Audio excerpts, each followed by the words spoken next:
for this. But Land Stories Beyond the Kingdoms is one of 4 books that I have coming out this year. This October, my first picture book comes out called The Curvy Tree, and then right before Thanksgiving, I have 2 books coming out in a box set called The Mother Goose Diaries and Queen Red Riding Hood's Guide to Royalty. And so I thought it would be fun to read a little from Queen Red Riding Hood's Guide to Royalty.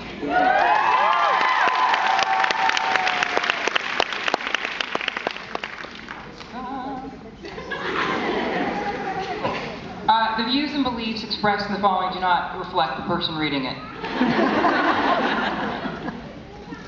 All right. I had a lot of fun with this one. Chapter 3, Beware of Compliments. One of the first things they teach a new leader is to beware of flattery. Someone may be using praise and compliments as a way of gaining your trust, only to betray you in the end. You must guard your heart and keep a lookout for people with alternative motives. Well, I'm sure this is a great lesson for ugly people in positions of power. I can safely say it doesn't apply to me. As you know, I'm overwhelmingly beautiful. If I distance myself from every flatterer, I would have to live in total solitude. In fact, it's more concerning when someone is in my presence and they don't compliment me. Those are the people I need to keep an eye on. Thankfully, I don't have to be suspicious of praise like some rulers do. Anyone who pays me a compliment is just stating a basic fact. To say I'm brilliant or beautiful is like saying the sun is bright or the grass is green. And facts have never influenced my decision-making in the slightest. Unfortunately, so many leaders must be cautious of compliments because they're not blessed with my attractiveness. It takes all the fun out of being a monarch, if you ask me. If a king or queen cannot enjoy someone basking in their glory from time to time, then what is the point of wearing a crown?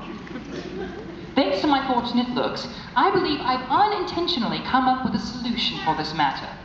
No matter how unattractive you are, create a law that enforces people to compliment you.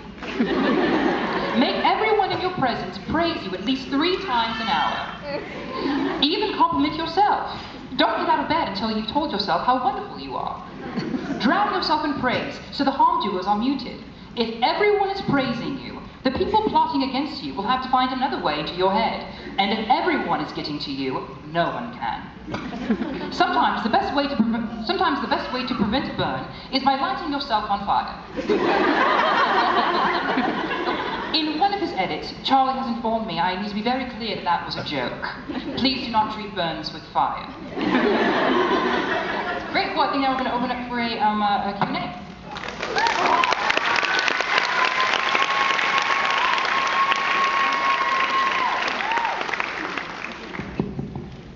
So we're going to try and mostly see if anyone has any questions about the Land of Stories. I'm coming to you. Who's got a question? Use filters in your photos. The lights in auditoriums are very harsh.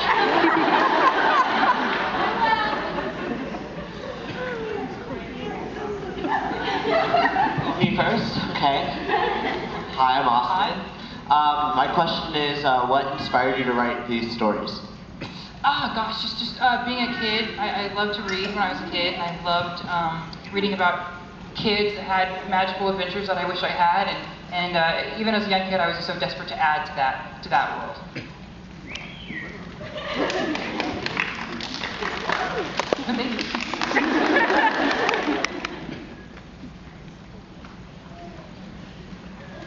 How about over here? How about you, Brie? She has a question.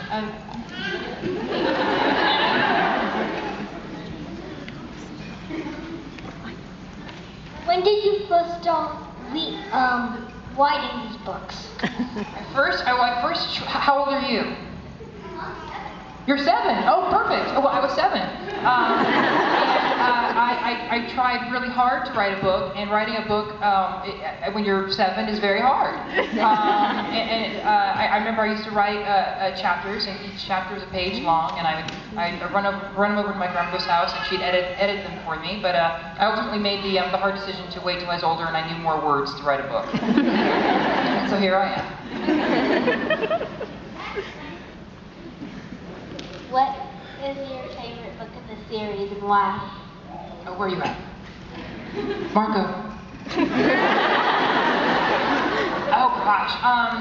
I love the fourth one because I got to use characters from The Wizard of Oz and who else is in here? Let me look at the cover. Peter Pan and Robin Hood and Alice in Wonderland. So it was really fun to take those characters and kind of put a little bit of a spin on them. But I mean, each book is like my child, so I can't choose which one's my favorite.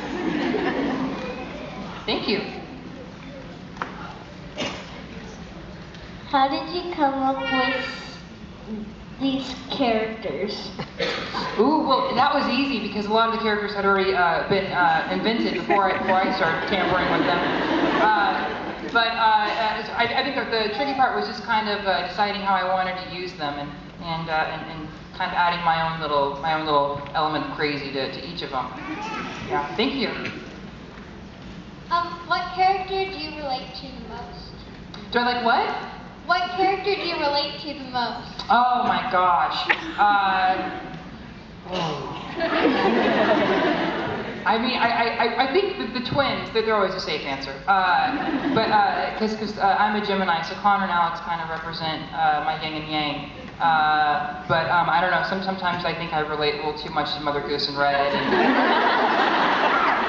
sometimes I'm writing something for the villains to say, and I'm like, ooh, I would do that.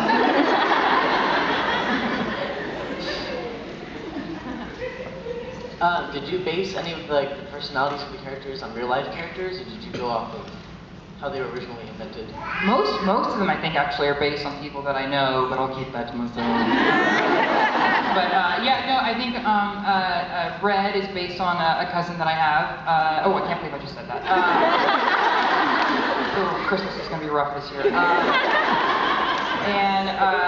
Mother Goose is kind of based on my friend Polly Bergen / my grandmother. Oh my gosh, Robin Hood is, if you read this book, Robin Hood's based on several people that I know who are capable of having who always speak in an outside voice. But yeah, no, I think everyone. I always try to put a little bit of myself in them too. I think it's actually really great that I'm an actor too, so I'm able to kind of put myself into each of the roles. Thanks. Do you read your own audiobooks? I mean, do you read your own books in the audiobooks? I definitely read them during the audiobook, that's for sure.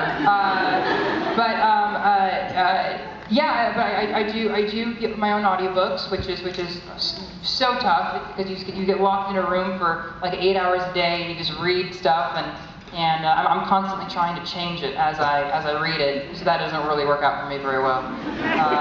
But occasionally, sometimes I'll be researching. I'll be writing a new book, and I'll research or I'll reference something in one of the old books, and I'll find myself like, oh, I keep reading. Oh, because not that I forgot what happens, sometimes I get sucked into them a little bit too. So in the first book, the twins suggested the person that they're talking to that the land, knowing at any moment a fairy might grant you a wish, or that you might be eaten by an ogre. Mm-hmm. So the twins, they were talking to someone and they said that it might be frightening to live in a land knowing at any moment a fairy might grant you a wish, or an ogre could eat you. And then I was asking if you've had an experience where you feel like a fairy granted you a wish or an ogre harmed you.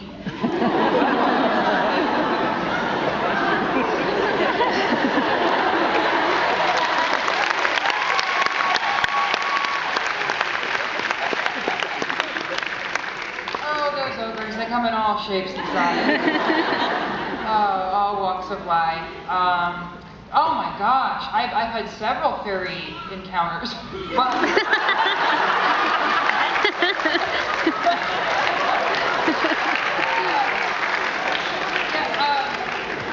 Oh my goodness. Yes. When I booked my first gig, that was incredible. That felt like someone had waved a wand. Not to list all my own credits, but pretty much everything she listed before I came out, that all felt like fairies have waved wands and granted me wishes, but yeah, oh no, I still run into ogres sometimes. Sometimes it's tricky putting them in their place. Thanks. What's your favorite villain? What was that? What's your favorite villain? Where are you? Okay, what's your question? Sorry. What's your favorite villain? My favorite band? Villain. What's that? Villain. His favorite villain. What's villain? Is it a indie band? Well, they sound great, so I'm gonna say villain. But I love the Scissor Sisters. I love gosh, sheesh, I'm so unprepared. I'll say, oh no, what's popular these days? One Direction.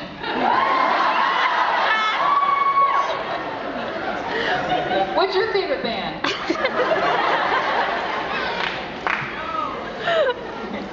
Don't say the Wiggles, because I might cry.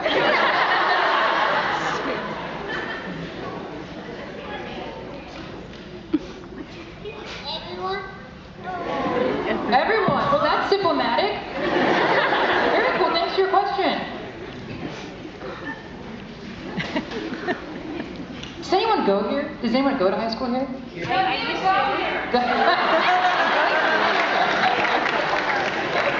Oh, God. Oh. Good one. Good one. Who did you base the fairy godmother off? Oh, the fairy godmother is based loosely on my grandma who passed away when I was little. And I think as a kid, I always kind of imagined her in a magical world. That when she died, she went into a magical world. So she's got a lot of my dad's mom in her. Sorry, I didn't mean to bring the party down. Which kingdom would you live in? Which kingdom would I live in?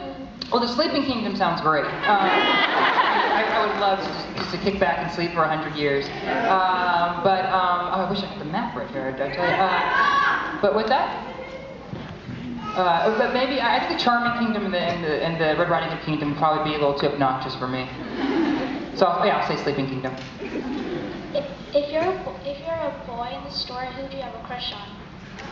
What's that? If I was a boy in this book, who would I have a crush on? Oh, that is a good question.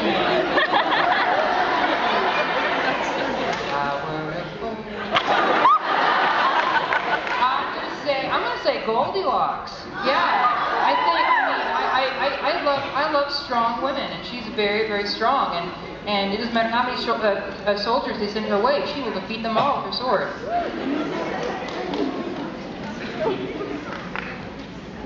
How did you decide to make Mother Goose so crazy? I'm sorry, was that? How did you decide to make Mother Goose so crazy? Oh my gosh, I have no idea. I remember I was sitting there because I knew I wanted to use her in the second book, and I just had this idea to say, what if she was a boozer? And that's why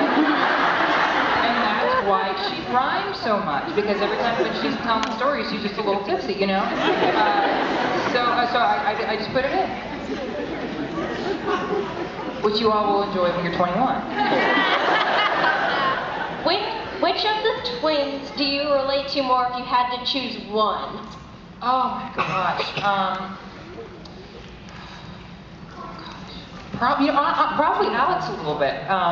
Because as much as I like being witty and humorous like Connor, I think Alex and I have felt a lot of the same things. Hi, Chris. Which character on the audiobooks is your favorite to voice? Ooh. I love doing Red, and I love doing Mother Goose, but it gets a little hard after a while. Yeah, so I have to drink a lot of lemon tea. What's your favorite fairy tale character? What's my favorite fairy tale character? Yeah. Let me look at this. Oh gosh, I don't know. Probably. I always thought the villain in Sleeping Beauty, which is most people think of as Maleficent, but even before I really knew her as Maleficent, I always thought like, oh, now that's a fairy I can get behind. Like, she was ticked off she was not invited to that party and was gonna make a stink about it. I mean, I wouldn't have cursed someone to death if I hadn't gotten an invitation, but I was like, all right, lady, I see you. I see you. What advice do you have for young writers? Ooh, did you say that? Yeah, yeah, sorry. Where are you at? Where are you at? Cool, I like to make eye contact. Oh my gosh, my best advice for young writers would be just to, I think the world is so full of, especially in the writing world, is so full of people that like to bring writers down. So don't write for other authors and writers and potentially get bullied by them. If you have a story to tell, I think you have every right to tell it. And as far as the process goes, I try to spit everything out onto the page, and then I go back and I perfect and perfect and perfect. But I think as long as it's out of your head and on a page of some kind, I think that's the best thing you can do. How do you create your ideas? How do I create my ideas? Well, sometimes I do outlines, sometimes I carry around well, I don't need to do that anymore because of technology. Thankfully, I just text myself something real quick if I come up with an idea. I do a lot of drawing. I sketch a lot of things, which no one will ever see. So I guess all kinds of ways. I think it just depends on what it is. Thank you. I like your hat. Is there going to be more Land of Stories? Yes, there's going to be a 5th book, maybe a 6th book. There's a lot of spin-off books coming out. There's The Kirby Tree, which is a picture book, and Trebella Throws a Party, which is a picture book coming out next year. And then Mother Goose Diaries, Red Riding Hood, It's Guide to Royalty, and maybe thinking about doing maybe a graphic novel about Goldilocks. We'll see.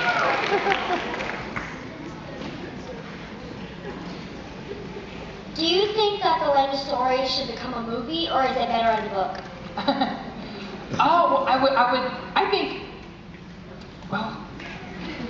It's tricky because when the first book came out, I always said that I'd rather it be a good book that 100 people read than a terrible movie 100,000 people see.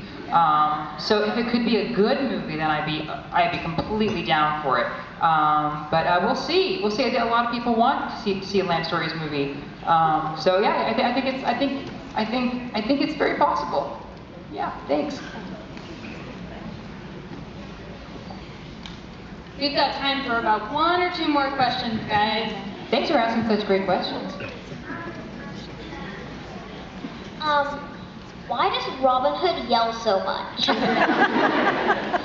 Well, I kind of always thought, he's a rich kid, and he loves telling people how good he is. So I kind of modeled him after a few people I know that are just very, very loud, and like to boast their own praises. Yeah, I don't know where that play came from, but I enjoyed it a little too much. Okay, this is going to be the last question. Oh.